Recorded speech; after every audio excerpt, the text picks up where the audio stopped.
Se eu já não estava muito bem há um tempo com a minha igreja e eu decidi, com a minha sinceridade no coração, de devolver onde eu estava me sentindo bem, eu estou fazendo errado? Segundo, é, é correto dentro de uma igreja, ao invés de ofertarmos os 10%, eu tiver uma peça de ouro e alguém lá na frente dizer assim, que tiver, né, falando sobre o dízimo, né? Levar uma palavra de oferta, vamos dizer assim, que é o mais correto assim. Tire o ouro, tire o que você tem mais de valor. Isso é correto chegar lá e depositar no gasofilácio? Não deveria ser, não é correto, por quê? Porque nosso dízimo e nossa oferta deve ser planejado. Ele não deve ser devolvido por impulso. E nenhum apelo deveria ser feito para que o impulso levasse as pessoas a fazer a doação. O que tem que haver na igreja é uma instrução muito clara e dizendo o seguinte: dízimo é 10% da sua renda. Oferta é você que define quanto você vai doar. Então você tem um compromisso de trazer à casa do Senhor o dízimo e a oferta. Agora, se programe para fazer isso. Se você tem um salário mensal, quer dizer que uma vez por mês é que você vai devolver o seu dízimo. Se você tem um salário mensal, uma vez por mês você vai dar a sua oferta. Eu não tenho que estar à disposição de apelos para que no momento eu abra minha carteira, tire tudo que tenha, ou tire meu relógio, ou uma chave de um carro. Não é assim. Eu tenho que orientar a igreja a entender que isso é fidelidade a Deus. Então eu tenho que ir em casa, com a minha família, separar aquilo que é do Senhor. E numa atitude de adoração, entregar na igreja no momento próprio para isso. Então, nós não deveríamos ficar estimulando essas ofertas de momento. A pessoa acaba fazendo o que não deveria fazer, acaba sendo iludida. Então nós temos que entender que eu tenho que ser honesto com Deus. Eu separo isso em casa antes, eu dedico isso com a minha família. E quando eu vou adorar a Deus, eu levo. Isso já está contabilizado. Não é o que eu acho que tem que ser no momento. Isso já foi estabelecido antes em casa. Não sei se eu respondi a sua pergunta. Sim, tem outra coisa também que eu tenho dúvida. Assim, se eu sei que antigamente, né, eram os levitas, né, que se fazia uso dos dízimos e oferta. Hoje, os pastores são remunerados para isso. Certo? É correto eu, tipo assim, eu honrar o meu pastor, sabendo que ele já tem o seu salário digno de viver. Eu sei que a gente pode muito bem presentear, agraciar, não sei como falar, mas assim, é correto ter aquilo de dizer assim, hoje é o dia de eu primiciar, de honrar, sabe? E ali ter aquilo devotamente só para honrar o pastor, sim.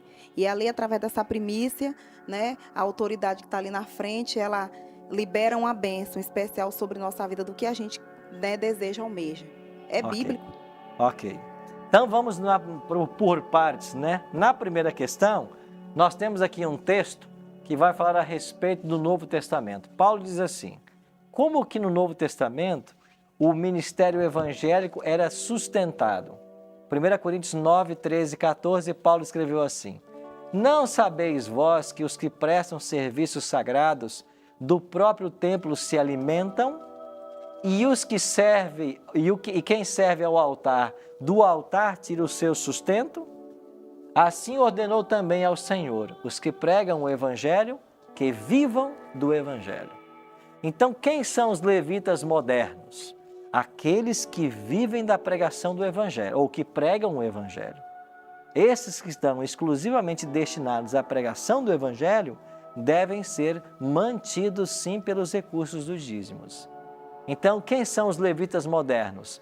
Todo aquele que hoje está comprometido com a causa de Deus e está se dedicando em tempo integral a essa causa. Porque os levitas, eles não podiam parar o trabalho no santuário para ir arar a terra e nem cuidar de animais. Eles tinham o seu trabalho no templo. Assim também nós, os líderes religiosos, devemos estar 24 horas à disposição da igreja, do trabalho. Viver exclusivamente para esse trabalho. E aí sim podemos ser alimentados do dízimo, que foi separado para os levitas no passado e no Novo Testamento para aqueles que pregam o Evangelho.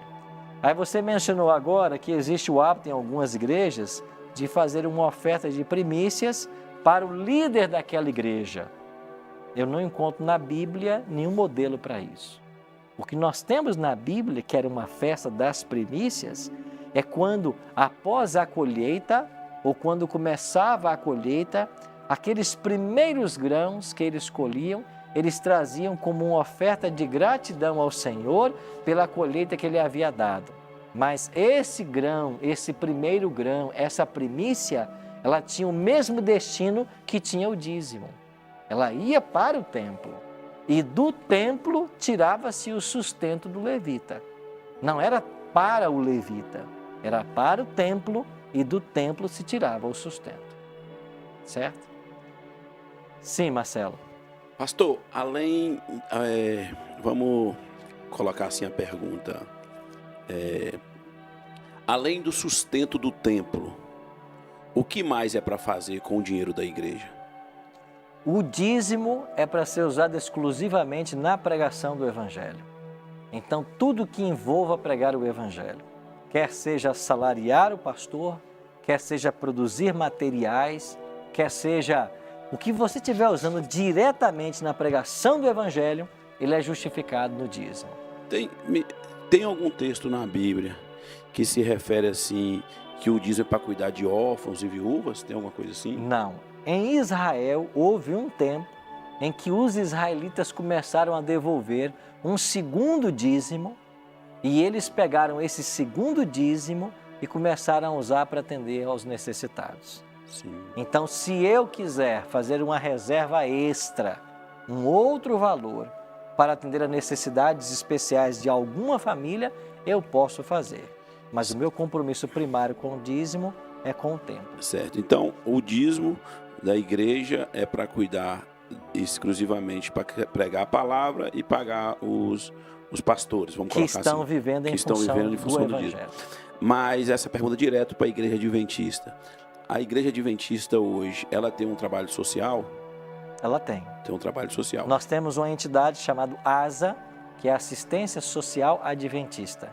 É o departamento da igreja responsável pelo assistencialismo em todas as regiões onde a igreja está presente. E esse trabalho social, esse dinheiro vem de ofertas. Vem de oferta. Vem de ofertas que são dadas. Certo. Então a igreja recolhe um tipo de oferta, se tem projetos, se tem apoiadores, se tem verbas governamentais, porque a ASA funciona para atender como um terceiro setor, né? Como uma ONG.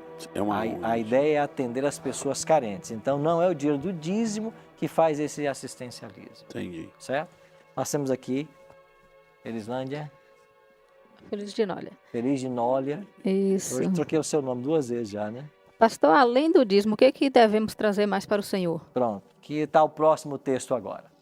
Eu vou usar o dízimo para a pregação do Evangelho e além do dízimo, Salmo 96, 8. Tributai ao Senhor a glória devida ao seu nome e trazei oferendas e entrai nos seus átrios. Malaquias 3, 8.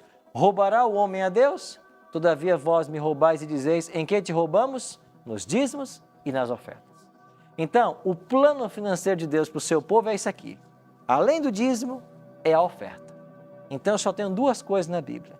Eu dou meu dízimo e dou a minha oferta. Na realidade, eu não dou o dízimo, né? Eu devolvo, porque é de Deus. Então, eu devolvo para Ele. E toda vez que eu devolvo meu dízimo, eu estou demonstrando a minha honestidade. Porque a pergunta do profeta é, roubará o homem a Deus? Se nós continuarmos lendo ali, eu não sei se eu tenho aqui, não está aqui, mas o versículo 9 diz assim, todavia vós me roubais e dizeis, em que te roubamos? Nos dízimos e nas ofertas. Então, quando eu devolvo o dízimo, eu estou sendo honesto com Deus. E quando eu dou a minha oferta, eu estou sendo grato. Então, oferta é a gratidão por tudo que Ele fez para mim. O dízimo é a honestidade. Agora, quanto é que eu tenho que dar de oferta? Aí vem o parâmetro estabelecido por Paulo. Cada um contribua segundo tiver proposto no coração, não com tristeza ou por necessidade, porque Deus ama quem dá com alegria. Qual é o critério para o dízimo? 10%. Qual é o critério para a oferta? Cada um contribua segundo tiver proposto no seu coração. Então, quanto que eu vou dar de oferta? Eu que sei. Eu vou dar quanto eu quiser dar. Deus deixou você escolher. O dízimo ele já diz quanto que é, 10%. A oferta eu escolho. Então, o que eu tenho como plano financeiro de Deus na Bíblia? Essas duas coisas, dízimo e oferta. Eu devolvo o dízimo para ser honesto, devolvo a oferta para ser grato. E aonde eu devolvo isso, tem que haver transparência, para que eu saiba se esse recurso está sendo usado da forma devida. Simone? E para quem não frequenta, não está frequentando nenhuma igreja? Você pode escolher uma igreja onde você devolve o seu dízimo, onde você possa devolver. Assim, só passo lá e dou o dízimo, mesmo que não esteja frequentando? Mesmo que você não esteja. Se você quiser se tornar dizimista ou ofertante, escolha uma igreja onde você possa fazer essa devolução, certo? O que você tem que fazer? Averiguar se nessa igreja eles têm um plano muito claro, muito transparente de como o recurso está sendo usado. Então eu sei que está sendo usado da forma correta, eu vou devolver lá. Sim, Bárbara? É duas. Se eu ver que eles não estão devolvendo de uma forma correta, né? Não é entender se eu ver que eu estou devolvendo o dízimo e lá não estão sendo usados daquela forma correta que deveria Você ser. deveria procurar uma igreja que fizesse isso da forma correta. Eu não vou estar em pecado fazendo isso. Claro que não.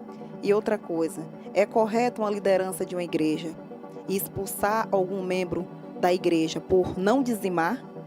Não. Por motivo nenhum, aliás. Alguém que é membro de uma igreja, quando ele adultera, a igreja expulsa ele da igreja?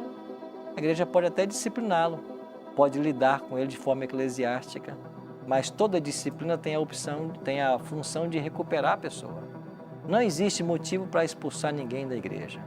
Se Nem alguém tirar de está cargo, em nem pecado, de liderança. se alguém está em pecado, essa pessoa tem que ser ajudada. Expulsa nunca. Porque a igreja é um hospital, ali está cheio de enfermos espirituais, o tempo inteiro vamos lidar com isso. Então a gente tem que tratar as pessoas, ajudar as pessoas. Essa é a nossa função, é a função da igreja, certo?